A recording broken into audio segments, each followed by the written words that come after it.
Battle of Nanking, 1937. The Battle of Nanking or Nanjing was fought in early December 1937 during the Second Sino-Japanese War between the Chinese National Revolutionary Army and the Imperial Japanese Army for control of Nanking, the capital of the Republic of China.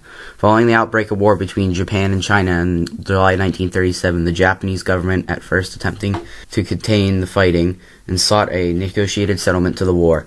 However, after victory in the Battle of Shanghai, expansionists prevailed within the Japanese military, and on December 1st, a campaign to capture Nanking was officially authorized.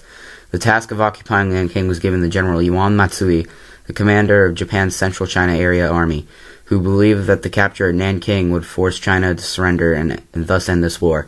The Chinese leader Chiang Kai-shek ultimately decided to defend the city and appointed Tang Shengji to command the Nanking garrison force, a hastily assembled army of local conscripts and the remnants of the Chinese units who had fought in Shanghai. The Japanese soldiers marched from Shanghai to Nanking at a breakneck pace, rapidly defeating pockets of Chinese resistance.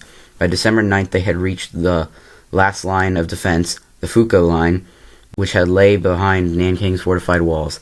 On December 10th, Matsui ordered an all-out attack on Nanking, and after less than 2 days of intense fighting, Chiang decided to abandon the city. Before fleeing, Tang ordered his men to launch a coerced breakout of the Japanese siege, but by this time Nanking was largely surrounded and its defenses were at the breaking point.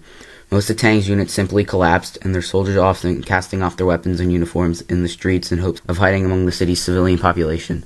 Following much of the city, Japanese soldiers massacred Chinese prisoners of war, murdered civilians, and committed acts of looting and rape in an event known as the Nanking Massacre. Though Japan's military victory excited and emboldened them, subsequent massacre tarnished their reputation in the eyes of the world. Contrary to Matsui's expectations, China did not surrender, and the Second Sino-Japanese War continued for another 8 years.